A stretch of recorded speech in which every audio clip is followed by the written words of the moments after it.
The night most NBA fans have been waiting for. It's the debut of Zion Williamson as a Pelican in the NBA. Huge thing. Eli Manning announces today he is done after 16 years as the quarterback of the G-Men with 2 Super Bowl titles. And Derek Jeter gets voted into the Hall of Fame. Somebody else got in, but more importantly, I'm going to talk about who didn't get in. You found the show that helps you be smarter than your friends when it comes to sports. Let's start the show. Well, Zion dunked with the right hand. It explodes. Let's look at it again. There's just one dribble here. One bounce, 1-2 step. He goes hard. That's too late. You're tuned in to the hottest sports analysis of the week with your hosts Ron Tolbeck and Chris Roberts. And now, here's the first round. Live here on a Wednesday in the St. Jude studios, you have found the first round on YouTube, bringing you everything that's going on in the world of sports. As always, I'm joined here to my left with my co-host, Chris Roberts. Chris, how's life treating you today? Man, life's treating me well. I'm very ready to get this show started. We got a lot of stuff to talk about today. There is so much stuff going on. It was actually hard for me to break it down to about an hour of everything we're going to cover. The biggest thing that's got to be out there is the Zion Williamson debut tonight. The Pelicans taking on the Spurs. That's a huge story. Yeah, it really is. I mean, I'm really interested to see just if Zion can live up to the hype. You're right, and we're going to get into that, but let's get into the biggest stories going on in the world of sports. And like we said, it's got to start with Zion Williams' debut tonight in the NBA. 44 games into the season, the Pelicans absolutely need an infusion of a 5-star talent and prodigy. They are 17-27 right now, out of the playoffs. Zion is going to be here. Is this a bigger deal for the NBA, or is it a bigger deal for the Pelicans? Chris and I are going to talk about that. Men's hoops last night in college basketball. You had to have seen the highlights. Kansas State gets blown out by Kansas, 81-60. That wasn't even the story. The story was what happened with 2 seconds left to go in the game. Huge fight breaks out. We're going to get into that and who should be suspended and for how long. The sickest part of it is where this actually happened on the basketball court. If you have not seen the highlights, you're going to want to hear Chris and I's opinion on that. Staying with college basketball. How about nobody talking about San Diego State University at 20-0? They get a big win last night at home against Wyoming, 72-55. ESPN comes out today with their bracketology and says SDSU right now is a number 1 seed. Not so fast. I'm going to tell you why they should absolutely not be a number 1 seed, even if they're undefeated at the end of the season. How about Derek Jeter getting into the Hall of Fame today? I think this was totally awesome. He got 396 votes out of 397. And someone else got into the Hall of Fame. Chris and I are going to talk about that. More importantly, about 4 people got left out of the Hall of Fame. We're going to have a definitely robust, healthy, respectful discussion between Chris and I about whether some of these guys deserve to really be in there or not. Last night in college hoop, number 8 Duke rolls at home, gets past Miami, 89-59. How about Nova at home against number 13 Butler? Jay Wright is just an awesome coach that nobody talks about. Nova gets the win, 76-61. Last night, Rupp Arena, Kentucky gets a big SEC win against Georgia, 89-79. Why aren't we talking about John Calipari anymore and all the stuff he's done? I'm going to give you some very interesting stats that if you want to be smarter than your friends when it comes to sports, you should know these concerning John Calipari. How about Barry Bonds and Roger Clemens getting left out of the Hall of Fame again? Barely hitting 60% on the vote. You need 75 to get in there. The sports writers decided that because of steroids and a lot of other stuff going on with them, they're not getting into the Hall of Fame. I've got some pretty strong opinions on that. I'm sure Chris does too. And hopefully we won't agree so I can show you guys how smart I am and how out left field Chris is. Chris, let's start with Zion Williamson. By the way, did you hear Dwight Howard in NBA News is in the slam dunk contest for the first time since 2009? I'm not sure. I don't even know why this is up here as a note. I mean, he's averaging 7 points, 7 rebounds in 20 minutes. He hasn't been in the contest since 2009. He's not a relevant player, and he might be trying to relive his Superman fantasies, but that is not even pinging my radar tonight. Is it pinging yours? It'll be interesting, especially now with the high flyers. I mean, Dwight Howard was known for a lot of his power dunks back in the day. I mean, he still has hops. I'm interested to see what he has for like a Zach LaVine or some of these younger players now. I actually want to see what he had. Are you listening? You're interested in what Dwight Howard is going to do? Yeah, I just told you. 7 points a game, 7 rebounds a game, 20 minutes. He's not effective. I mean, really, Ryan, when you think There's about other exciting players. I want to see, John Morant in there. I want to see the guy from Miami, and there's 9 million other people that I would rather see in the slam dunk contest than Dwight Howard. I love to see these old heads try to teach these new kids new tricks. I want to see what he got up his sleeve, man. Nothing. I really He's got 7 points and 7 rebounds in 20 minutes. He's ripping off the Lakers. I mean, he's a role player at this point. I mean, that fireball dunk with the Superman cape back in the day was kind of fire. So that was 10 years ago. It was 10 years ago. I want to see what else has he come up with. I mean, nothing. He's an ATL guy, and I mean, those guys are good for flavor and different things. Let's get on to something way more important, like what I'm drinking on the set today. So I turned you on to my whole thing is like getting to Italy this year, and so I ordered lemoncello. Have you ever had this?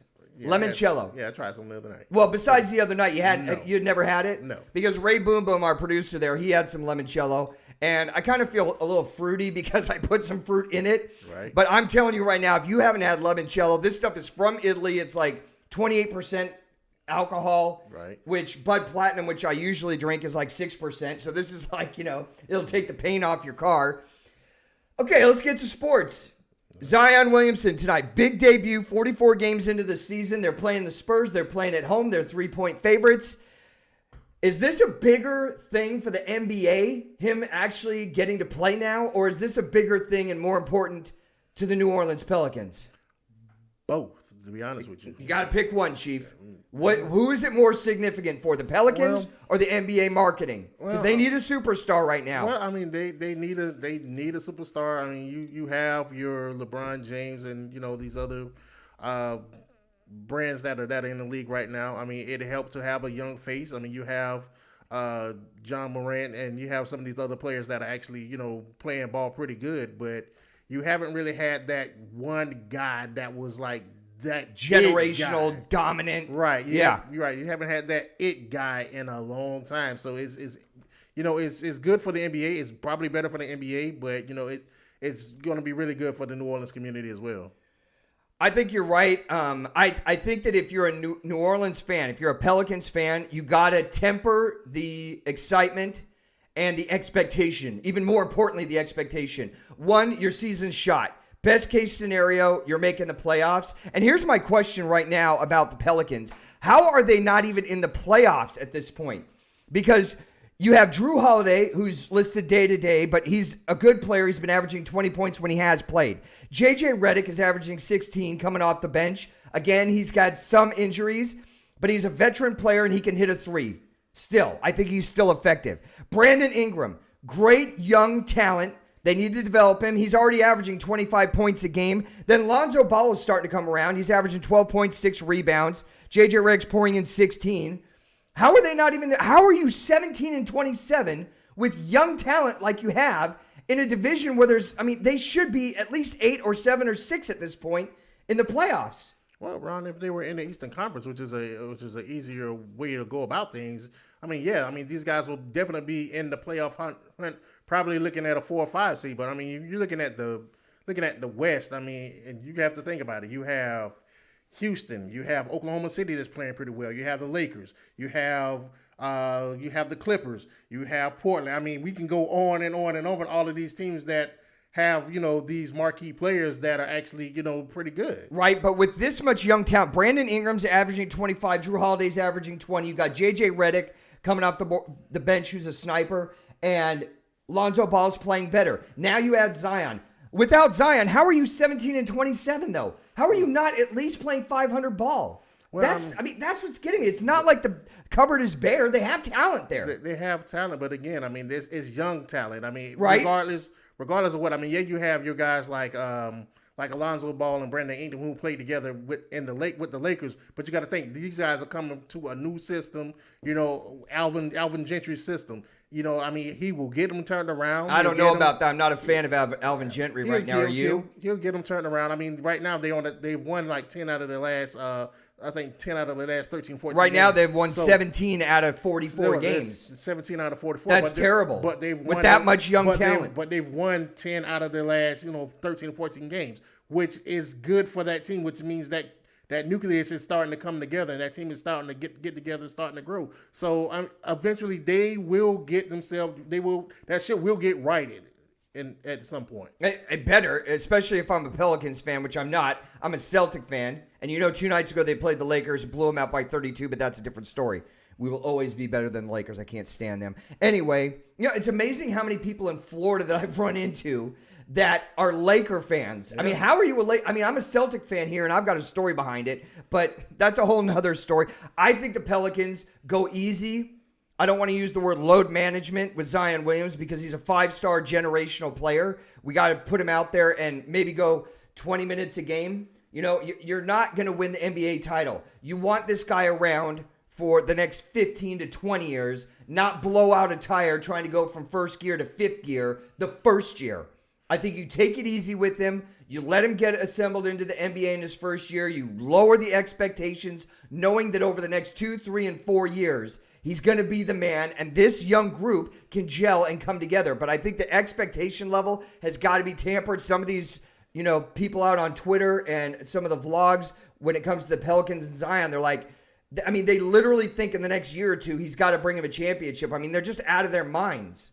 Well, to be honest with you, that team reminds me of a young team that's a team that was young at one point. And, at some point, people were talking about that team wasn't going to be that great. That team went on to win 3 championships and start a dynasty. And I'm not saying they are the Golden State Warriors, but the way that team is coming together is reminding me of the Golden State Warriors at that younger phase. I think you're right. I hope they come together because New Orleans deserve their great fan base down there. They deserve to have a winning organization. We're welcoming in Phoenix J and Final Hour Ministries today, watching live on the show. Appreciate all of our new subs, everybody that's joined the first round. We have 76 new subscribers in the last 2 days. Welcome to the family. You are here with Chris and Ron in the St. Jude studios talking about everything going on in the world of sports. Let's switch gears from something that people are looking forward to, that's a massive positive out there, to something that nobody wants to see happen. Last night in college basketball, K-State goes on the road to Kansas. The game's not even close. It's an 81-60 blowout. 2 seconds left to go in the game. One of the K-State players is going for a layup, DeJuan Gordon.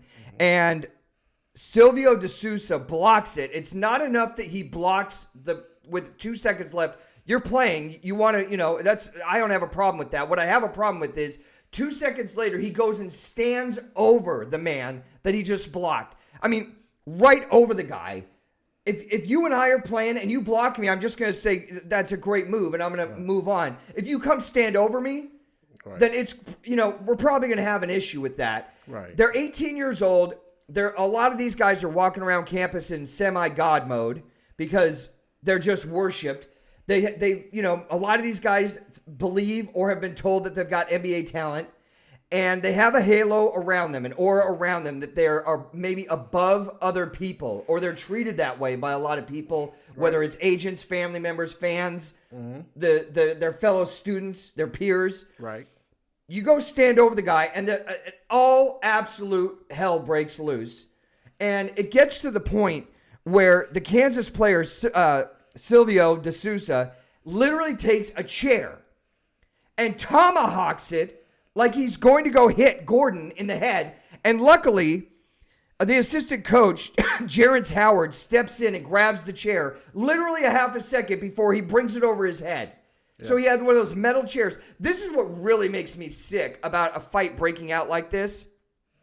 Not only was it uncalled for, but did you see where the fight actually happened? It was underneath the basket where they put the handicap seating. So you have people there that are young kids with parents that have, handicaps or disabilities, not able to get out of the way fast. One of the girls that was a Kansas fan, she had a Jayhawk jersey on, absolutely got mowed by De Sousa. I'd be in a chiropractor's office the next day getting checked out. This is so immature, so galactically mentally challenging. I don't even have a place in my mind where I could say, how do you have that much anger pent up over you. I mean, if you're D'Souza, you block the guy, walk away, or at the very least help him up. How do you get it to escalate to this point? And then what's even sicker is that the staffs of both teams don't have enough restraint or haven't instituted enough character into these guys that says, hey, if something like this breaks out, you sit on the bench. If a fight breaks out and you leave the bench, you're off the team for the rest of the year. Those are my thoughts on it. I know everybody's seen it, but what were your thoughts, Chris? I seen it. The play was definitely uncalled for. I mean, to me, it really wasn't a clean block. He actually fouled the guy, but that's me. The craziest part about that whole game was even after all of that whole altercation went on, they actually put time back on the clock for the guy to shoot free throws. Right. Which is crazy. To me, it's over. Because really when you look at it, the clock ran out. It ran out once. Right. So ball. just let it go. Get the game go. Let people get home safely. Right. Right. So Sousa gets a 12-game suspension today. It came out as a indefinite suspension, but it ends up being a 12-game suspension. Yeah. Okay, I'm a really dumb guy who doesn't know anything about sports for the past 40 years. Explain to me how he's even stepping on the court in Allen Fieldhouse with the uniform on for the Kansas Jayhawks anytime in the next 365 days. Because if I'm the coach, you just put yourself on double secret man card probation, and there's not even a secret part of it. You're just out for a year. You're going to get anger management classes if you want to be back on this team. You're not going to play for the next 365 days if you want to be back on this team. And a month before your year is up, we're going to reevaluate where you are. If you don't like that, you could go transfer to some other D1 school. I don't care, but we're not tolerating that. And I'm going to send a message not only to everybody else, but to the fan base, to the administration, and anybody else that I'm going to be recruiting in my tenure here at Kansas. And Bill Self didn't do that. And the fact that he has some marginalized 12-game suspension when you literally took a chair. I mean, this is Myles Garrett. He was going to tomahawk that guy with a metal chair in a handicap section. I mean, my BP's going up. I need a drink. Help me. Help me understand how it's only 12 games, Chris. Well, I mean, it's only 12 games because, I mean, you're looking at in the era where it's one and done. Quite frankly, I mean, that means this guy's going to miss not only the end season,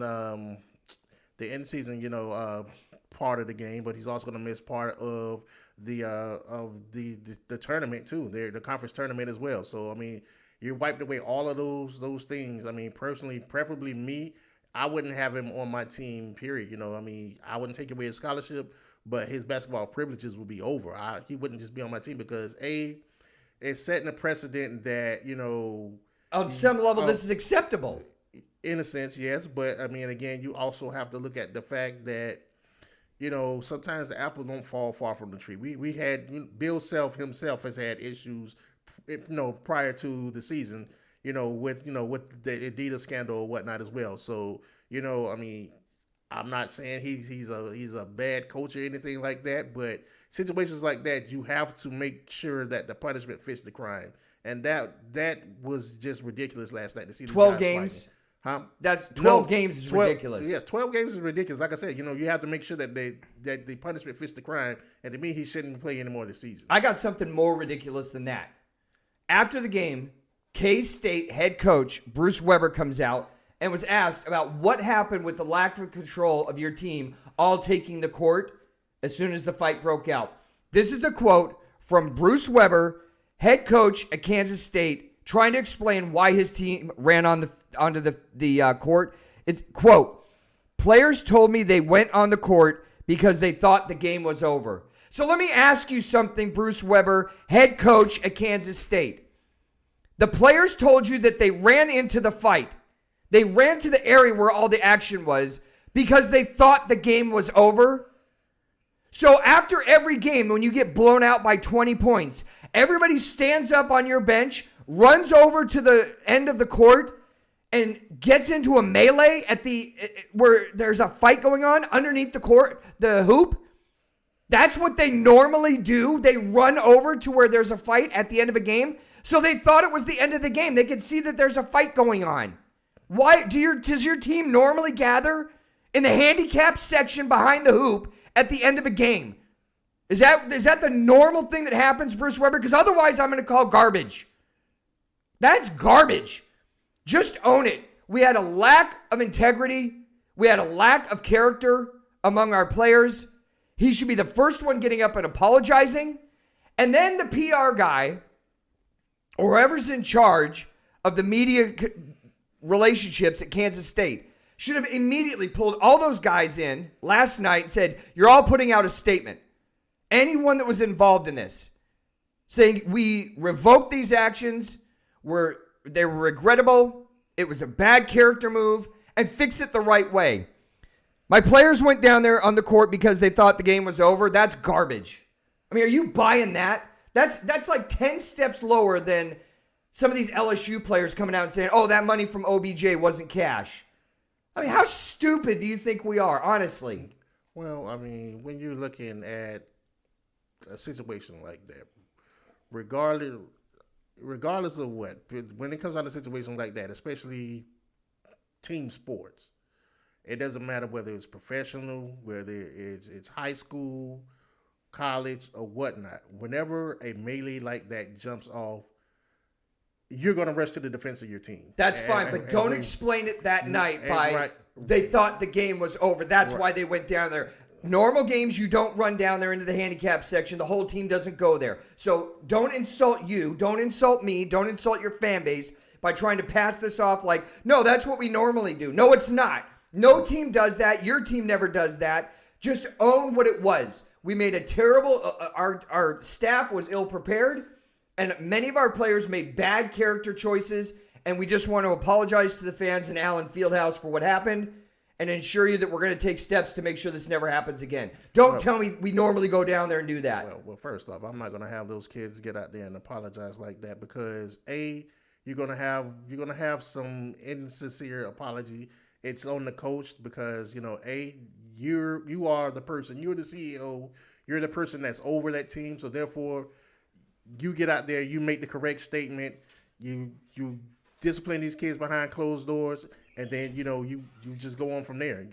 Right. It's got to start with Bruce Weber. Yes. It's got to start with Bruce Weber taking the lead on that, but he should be taking the lead in humility and accepting responsibility, and then be recruiting people that are going to follow his lead, which means those kids should apologize and take responsibility, because that was, what are the chances somebody could have gotten hurt last night? Or we don't even know if there wasn't hurt. There was 2 state troopers back there pulling off Kansas and Kansas State players. It just should have never gotten to that point. I thought it was absolutely disgusting. I'm sorry it happened. I'm ready to move on to something better in college basketball. What about you? Go ahead. Are you a Kansas State fan? You got the Kansas State purple on? Hey, man. Hey. Yeah? Maybe you're a closet Kansas State fan tonight. Purple people eaters, man. Vikings, go. San Diego State. Does anybody in our audience know who San Diego State are? The Fighting Aztecs. Monty Montezuma. The San Diego State Aztecs are 20-0. They get a win last night at home against Wyoming, 72-55. They're ranked number 4 in the country. ESPN Bracketology comes out today and says that they're going to be a number 1 seed if the season ended today. I think that's absolutely ridiculous, and I will tell you why. The number 1 seed in the tournament should be one of the top 4 best teams in the country, not one of the undefeated teams, which they're the only undefeated team left in the NCAAs. Now, I give a lot of credibility to teams based on their schedule.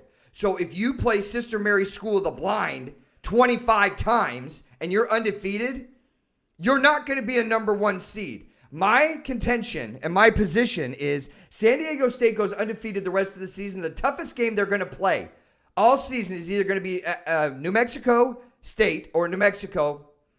I think they're 14 wins or 15 wins right now, or against Iowa, who isn't even ranked. They do not have one ranked team on their schedule. So if they go undefeated, that does not mean I'm going to anoint them with a number 1 seed. In fact, right now, Baylor, Gonzaga, Kansas, and then they've got San Diego State as the number 1s. So here's my question to you, Chris. Is San Diego State a number 1? And if you say that they're deserving of a number 1 seed, are they better if they played 10 times? Who would win more games between them and Florida State? How about them and Louisville? How about San Diego State plays Dayton 10 times? Who's better? What about Villanova? Villanova's ranked 9th. They're 14-3 on the season. They've already played Ohio State, who is ranked 16th. They already played at Baylor, who is ranked number 1, and they beat a number 13 Butler team last night, convincingly. So they've already played 3 ranked teams, Villanova, and they're 14-3, ranked 9th in the country. Would you take them being a better team right now than San Diego State, who's 20-0 but has not beat one ranked team? Ron, that's exactly that's why you play the tournament. I mean, simply for that same exact reason. You know, you have teams, just in recent years that we would see that had the either mid or high seeds that actually went on and actually beat some of these top power conference teams. And the fact that they're 20-0, that says a lot. Even though it is lower tier teams, it's still hard to go undefeated. I'm going to give you that. It's hard to go undefeated, but if they stay undefeated the whole season, do you give them a number 1 seed over a 2-loss team from the ACC that has to play a Duke, that has to play Miami, that has a much tougher, has to play Louisville, might have an out-of-conference game against a top-ranked team? Do you take an undefeated San Diego State and give them a number 1 seed over an ACC team that's going to play at least 2 or 3 ranked teams and maybe another ranked team in a preseason Maui Invitational or in their out-of-conference schedule?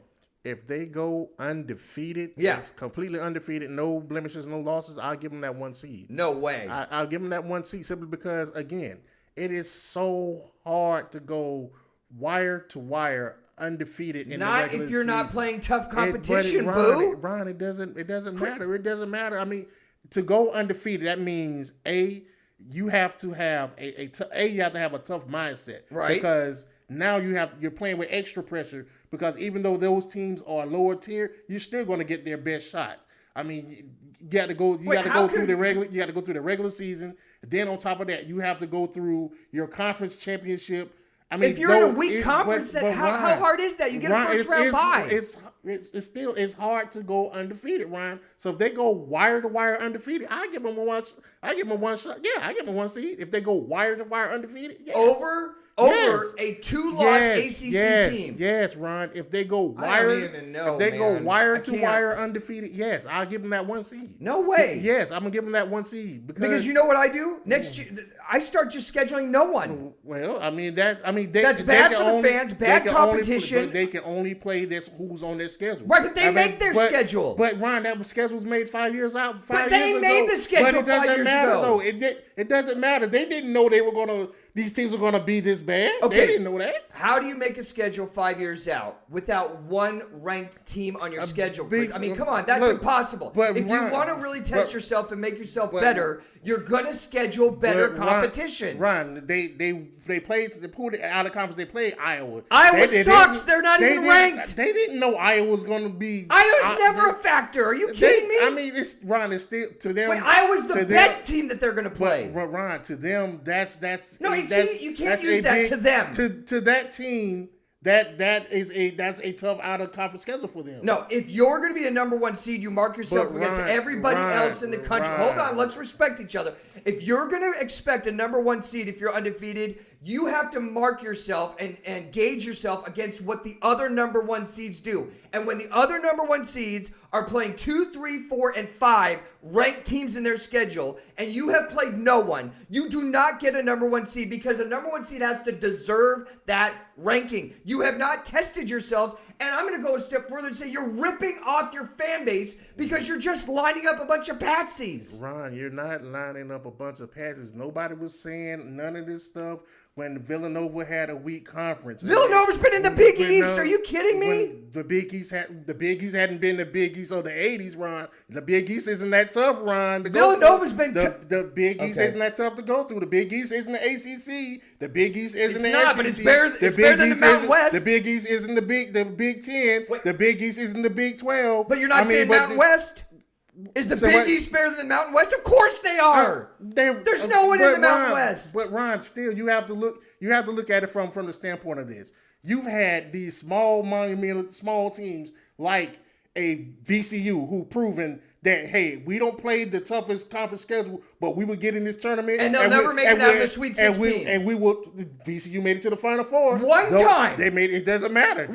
But they made it to the Final Four. The only reason they didn't make it back to the Final Four is because Texas poached their coach Shaka Smart from them. Right. So how you're talking about once. One time. But if bigger conferences are poaching their coaches, what do you expect? That's not my problem. Offer more money. You can't offer your coaches more money. But Ron, you can't sit here and say that at one head, they made it one time, but then a bigger conference comes in. Okay, VCU doesn't have Texas money. That's not my problem. So it doesn't matter. So you have find a way to become better. But you have teams like Florida was no good before Billy Donovan got there, Chris. You have teams like Wichita State. Yeah, and they were nothing. You have teams now the Shockers are good.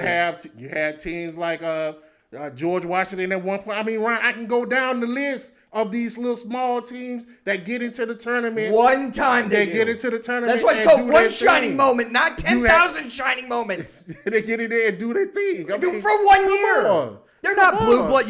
Listen, you want a blue blood in there. That's I don't. I want the best teams in there. They are the best. They're not one of the top They're four. One of the best teams in the conference. Okay, they're let's solve this right now. They're undefeated. The Aztecs you're finna. No, are the Aztecs one of the best 4 teams in college basketball right now? Right now, yes, they're undefeated. Okay, that's why we live in America. We can all have an opinion. Yes. You're still wrong. Yeah, I'm right on that. Moving on to college basketball, other stories. We talked about Duke and Villanova, who actually plays a tough schedule, beating number 13 Butler, and they deserve to be up there past SDSU.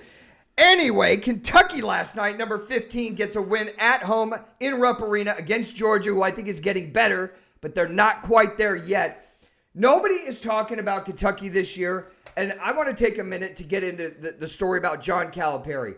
I think a lot of people are sleeping on John Calipari as much as you could sleep on a guy that has done everything that he has done, and I need a what is this called? Lemoncello. I need a lemoncello break. You know, some nights there's just not enough alcohol in this set to deal with your insanity, man. John Calipari. Mm-hmm. Let's talk about the job he's done. How long has he been at Kentucky? John Calipari has been at Kentucky, about what? Let's see. 5 seconds. About 12, 13 years. You're right.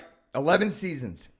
11 seasons at Kentucky. So let's talk about what he's really done there. In an era, especially at Kentucky, where it's like you get a guy for 1 year, gone to the NBA. So it's even more difficult to establish any kind of winning tradition. You would agree with that?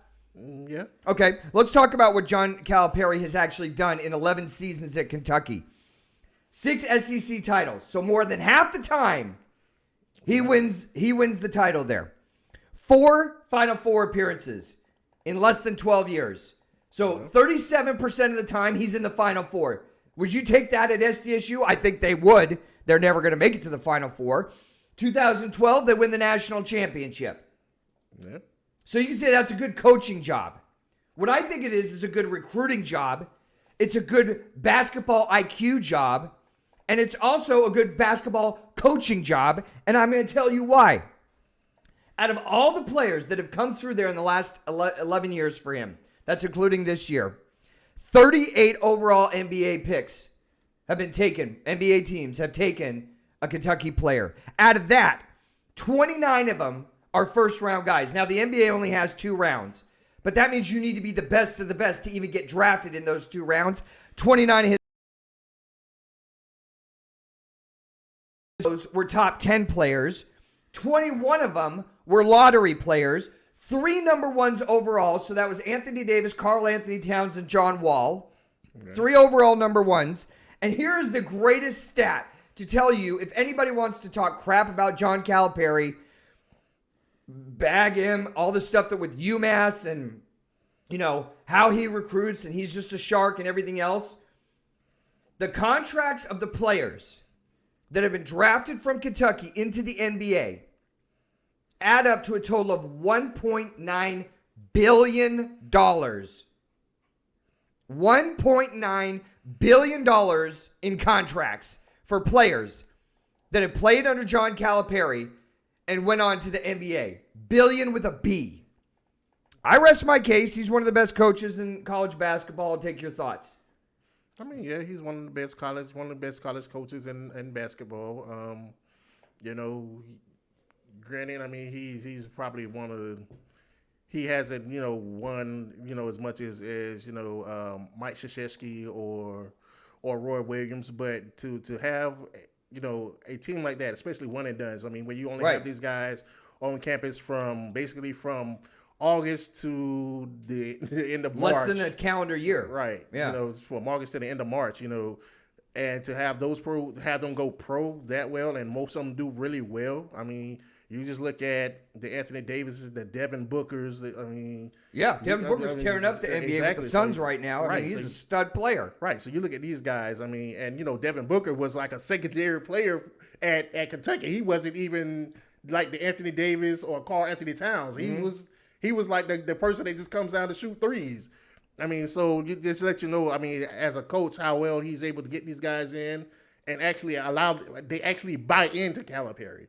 Which is buying in and taking what the defense gives them. They want to get those 3-point shooters in space. Hopefully it'll take a Kentucky bounce off the rim, and they're buying into the system. Right. Give it 110% every single week. Exactly. I mean, so you look. I mean, because you look like at a guy like Anthony Davis. I mean, a lot of people don't know Anthony Davis was actually a point guard in high school.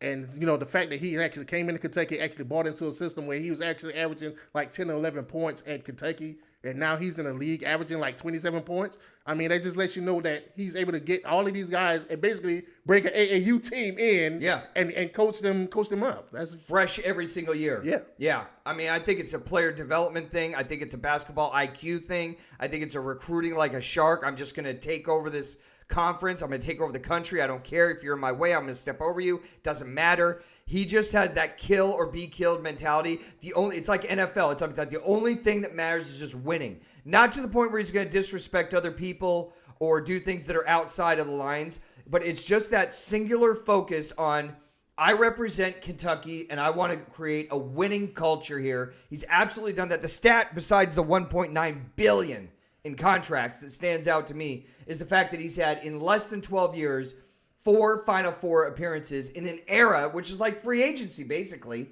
And it's like you said, it's one and done, and he still is able to climb that mountain at a clip of about 37%. And to me, that just blows my mind. What also blows my mind is all the new subscribers that we have. We want to say thank you for joining the First Round family. Chris and I are here every single Wednesday and Sunday live on YouTube in the St. Jude studios.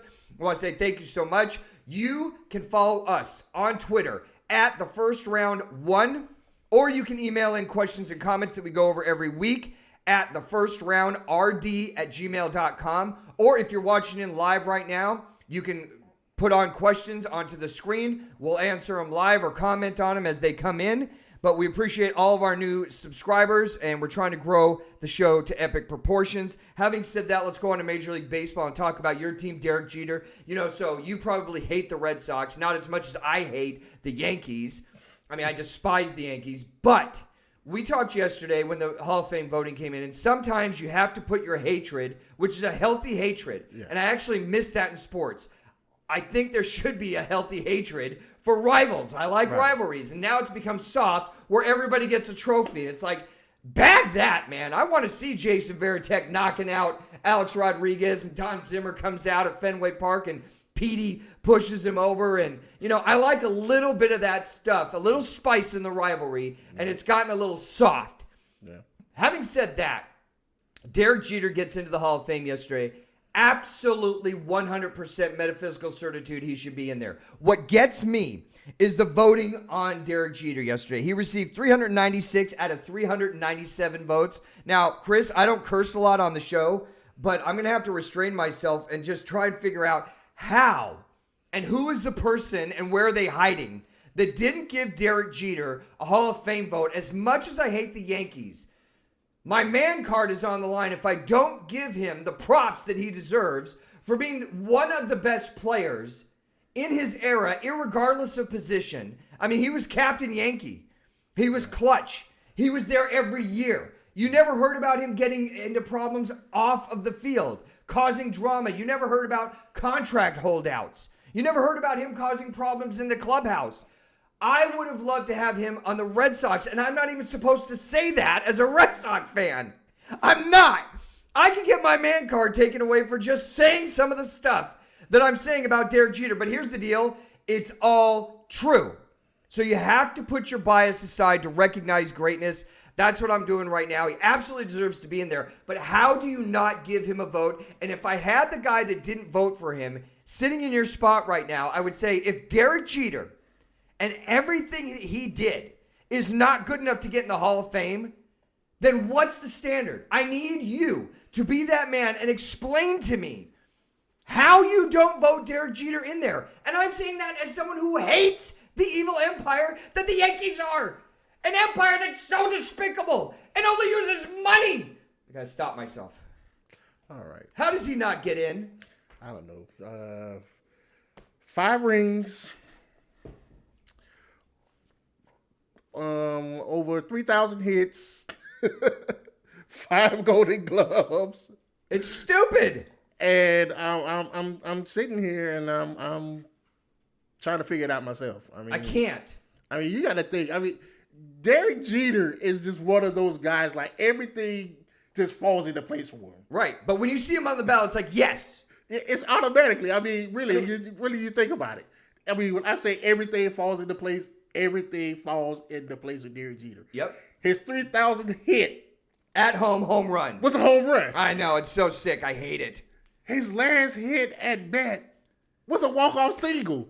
Like, everything falls into place for this guy. So I'm trying to figure out, why is it that you have this one person that just decided to just like shuffle up stuff, to put things out of order? It's a stupid old school rule that you can't let somebody in the Hall of Fame at 100%, even though last year Mariano Rivera. Exactly. But that was the first time.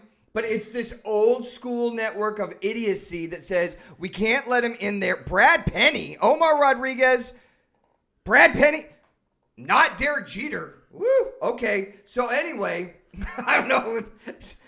Derek Jeter absolutely deserves to be in there, should be in there. Right. I'm so sick of this whole stupid rule of like, well, we can't let you have 100%. Why not? Here's the criteria that I've always laid down for the Baseball Hall of Fame. Are you the greatest player at your position in your era? We cannot compare Barry Bonds to Babe Ruth. No. Babe Ruth was hitting more home runs in a single season than whole teams. Whole teams. You cannot compare it. Babe Ruth was eating hot dogs, smoking cigars, and shoveling down 12 or 16 beers every night after the game, getting up and hitting 2 or 3 more home runs the next day. They didn't know about circuit training. They didn't know about nutrition. They didn't know about cross training and, taking breaks and stuff like that. They didn't have all the technology they have today. So you can't compare a great player from the 50s to an outstanding player from the 2000s. You just can't. Are you the best player at your position in your era? I'm open to 2 or 3 guys being there if it's a pitcher or even a outfielder. Right. But are you the most dominant player at your position in your era? That's not the Hall of Very Good. And that's what the Hall of Fame has become in baseball. It should be the Hall of Fame, the Hall of Greatness. I don't want mediocre guys in there that hung around for 20 years and then tapered off in 20 and 21, and somehow they racked up their stats, which were better than average but mediocre their whole careers, and then they got into the Hall of Fame. I don't need that in my life. No, baseball is merely a game of stats and memories. Really, when you think about some of those players that you're talking about that, stayed around for 20 years. They stayed. The reason they got in the Hall of Fame is because, I remember when, so-and-so played and, nostalgia. Exactly. And so that's what really gets them into the Hall of Fame. Omar Rodriguez chiming in and says Jeter deserves to be in there more than Mariano Rivera. So I don't think so. I think they should have both been 100% voted in. They're both dominant players in their positions in their era. And you can make a great case that Mariano Rivera was the best saver ever. Exactly. But then here's the argument, though, that goes outside of the scope of what I'm saying, because you look at Jeff Reardon or you look at Lee Smith. They were great, dominant closers in their era, but they were on teams that sucked. So they're not allowed to. They're not given the opportunity to rack up a lot of the stats that some of these other guys that played on better teams do. So you have to look at What did they do when they came into their games? And both those guys were dominant. They're both Hall of Famers now. Mariano Rivera should be 100% and was last year. Derek Jeter absolutely has to be 100%. That's like saying you're a Yankee fan, I'm a Red Sox fan. You should not like the Red Sox. But if I say to you, Big Papi. Papi's in. I mean, Papi's in. If you have to Veritek. I mean, I can go down the list. If you have to think about it and go, well, hold on. Let me look at the. If you have to think about it, no. Right. It's okay. So let's play a game here, real quick. Yeah. Babe Ruth. As soon as I say a name, you either say yes or no, or we'll see if you have to think about it. Babe Ruth. In. Ozzie Smith. In. Burt Blyleven. In. No. I don't know him. See? Don Sutton. Yeah. See? You hesitate. You're like, well, hold on. 20 years, 300 wins. But it took him 20 years to get 300 wins. And the last 5 years sucked anyway. So is he dominant? I mean, was Don Sutton the dominant pitcher in his era? Because he's in the Hall of Fame. No. You can't put him in. But, no, it's not the Hall of Great. It's the Hall of Fame, the Hall of Greatness, the pinnacle. I want to see when I go to Cooperstown, which I've done a couple times, I want to see the greatest players ever. I don't want the Hall of Mediocrity. Right. It's ridiculous, and that's what it's become. It's become the Hall of Mediocrity. Let's talk about who else got in there. Larry Walker, awesome player, 17 years in the major leagues, 1997 National League MVP, 7 Gold Gloves, absolutely deserves to be in there. Any dispute with Larry Walker getting in? No, I'm good. Let's talk about who didn't get in. Last year on the vote, Roger Clemens, 59.1%. This year, 60.1%. So he went up 1%. You need 75 to get in. Roger Clemens got 60% of the vote. Barry Bonds, on the card yesterday, did not get in. Last year, again, 59%. This year, a little over 60%. You need 75 to get in. Barry Bonds didn't get in. Okay, so let's talk about Barry Bonds. Let's talk about Roger Clemens. Let's talk about the generational guys that fall into this category where they have a halo of steroids and HGH and everything else illegal that shouldn't be a part of the game hanging over them in one way, shape, or form. My vote on Clemens, even though he was a Red Sox, and I don't hold any of my opinions against him because he became a Yankee. If you were any way affiliated with the steroid era, you're not in. So when I ask people who's the home run king, if they say Barry Bonds, you just lost credibility. Hank Aaron is the home run king. Because Barry Bonds, I believe, cheated. I'm going to get to your opinion in a second, but if there's a hint of cheating, whether it's Manny Ramirez or Andy Pettitte saying, I misremembered things, or Rafael Palmeiro, or Sammy Sosa, Mark McGwire, Jose Canseco, all those guys out. We've talked a million times about how important stats are in baseball and how the stats lend to the credibility of the sport. And you can't have an infusion of, well, we're not sure. You're either sure or you're not. This is something in my mind that is black or white. And if you cheated, you're out. You can't ever get in. That's it. You made a choice. That's fine.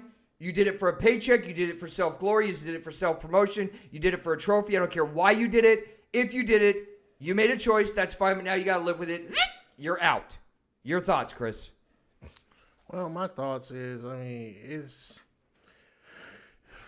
looking at, I mean, just the whole Barry Bonds situation. I mean, it's one of those situations where it's crazy because, I mean, has baseball proven that he used steroids? Absolutely. Absolutely, they've proven it. Are you kidding me? I mean, because, you know, according to him, it was flaxseed oil. So flaxseed oil turns your head into a watermelon? Hey, man, I'm just joking. It's a Come great on. joke, man. But I mean, you know, it's, to me, with that, I guess I can compartmentalize some certain things, and to me, I feel like Barry Bonds was a Hall of Famer prior to him stacking up 70 home runs a season. Only in his first 5 or 6 years? I mean, that's not enough time for me to say you're good enough. That was prior to beefed up Barry. Right, but beefed up Barry came 5 or 6 years into his career where he started being accused of using HGH creams and everything else. I'm going to go back to the Balco report with Victor Conti, Bay Area Labs. and everything. And plus, there was a federal USADA investigation that implicated him. And on top of that, Game of Shadows, the book that came out that covered all this stuff with a 2-year investigation that included Bond's trainer, Gary Anderson, saying he supplied him with HGH and other illegal steroids at the time. Jason Giambi came out, was caught in this web with the federal investigation and with the Balco investigation with Victor Conti. Jason Giambi admitted that he received the same drugs that Roger Clemens got because they were both in the Yankees organization at that time, which were the same drugs that were also linked, the HGH creams, to Barry Bonds. Victor Conti, who was the head of Balco, Bay Area Labs Corporation, he came out and said, hey, we supplied all these guys with this. Now, he got immunity for it, but what is his motivation for naming off extra names if you're not going to come out and say exactly what happened? And Victor Conti wasn't even the only guy. Jason Giambi come out and said it. Greg Anderson refused to testify in a federal indictment and ended up serving 2 or 3 years in jail because he wouldn't indict Barry Bonds at that time, but has come out since then talking about it. He refused to testify. In 2011, Bonds was convicted in a federal case of obstructing justice because he lied and he was supposedly paying off Greg Anderson. So all this evidence comes through. And then Mark Wada and Lance Williams comes out with a great book. If you're into baseball or you want to know about the steroid era, it's called Game of Shadows. I highly recommend it. It gets super in-depth in a 2-year investigation of all the steroid stuff, who was doing what, where they were getting it from. It compiles everything that Major League Baseball did. It compiles the Balco investigation. It also takes into consideration the USADA investigation. There was over 200 interviews done, 1,000 documents, which consisted of affidavits from Balco and a grand jury investigation. So to anybody that wants to say, as Barry Bonds got older, he got bigger naturally. He started hitting home runs more in an exponential rate naturally. I got a lot of evidence that says it isn't there, and he and Roger Clemens and anybody else that was linked to steroids or Balco or HGH or anything illegal does not deserve to be in the Hall of Fame. You look at that, that era, then it's kind of hard to say who did what. When it comes down to that whole era, you have Mike Piazza, who there were some questions about. We can go down the list. There were so many players that there were questions about during that span. Then there really shouldn't be nobody really from that era in the Hall of Fame. Well, what about Tony Gwynn? Tony Gwynn was in that area. There's no way that you would put him any way, shape, or form. No evidence, no talk about it, no rumors. His stats weren't inflated. He was just a natural 8-time batting champion from the San Diego Padres, and you wouldn't put him in that. He's in that era, but you wouldn't keep him out of the Hall of Fame, right?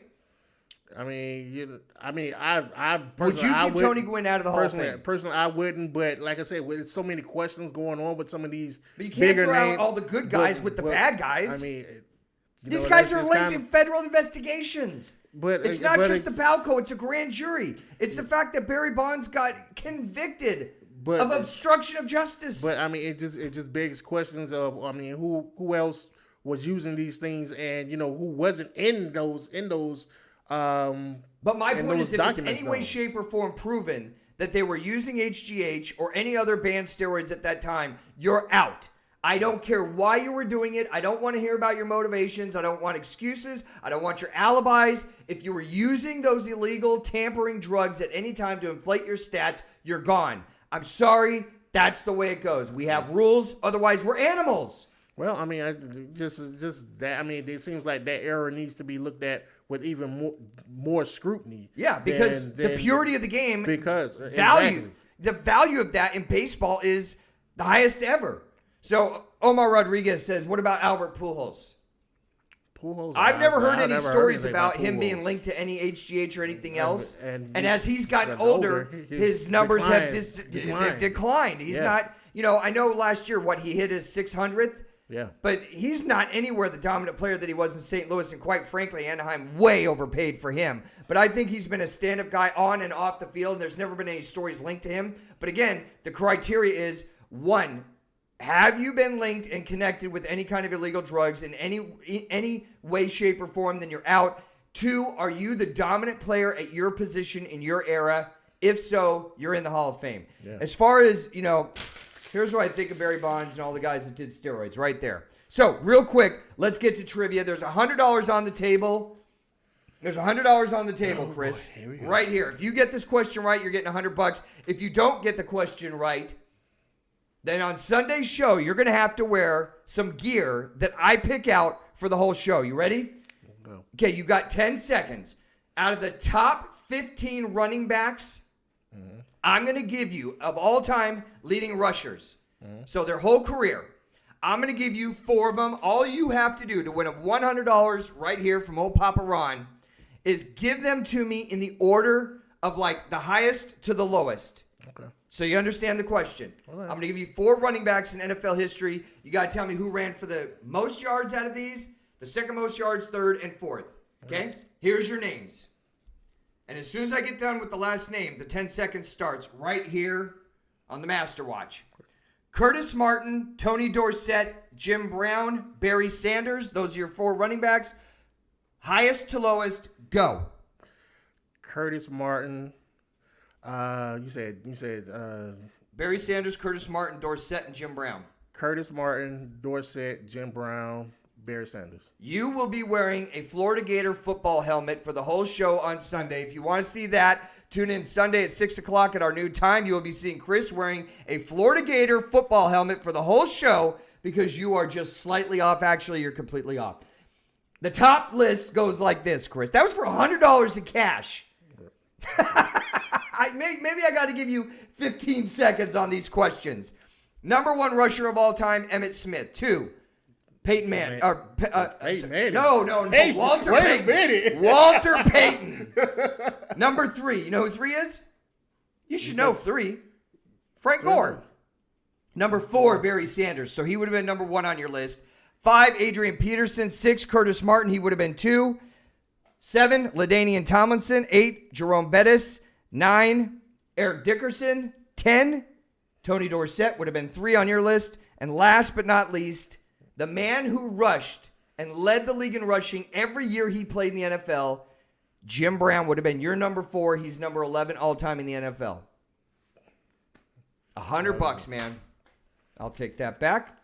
Next Wednesday on Trivia, you'll have a chance to earn it. Right now, you can earn your paycheck by telling us what's going on in the world of sports that we haven't covered. Man, what's going on with these mascots, man? You have the Philadelphia Flyers mascot being accused of punching a 13-year-old kid. A 13-year-old kid?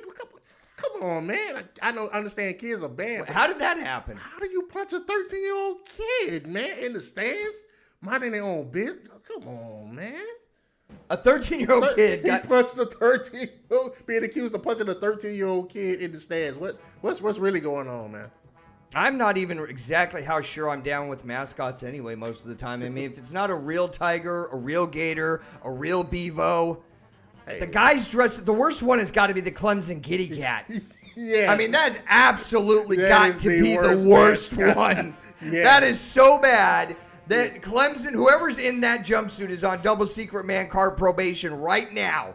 I would never take that outfit off because I could be exposed. The Clemson Tiger and whoever was the leprechaun for Notre Dame. Oh, that's even worse because I hate Notre Dame. That music can mean only one thing. It's time to thank our support staff. The man on the board, Ray Boom Boom Mancini. My co-host here, Chris Roberts.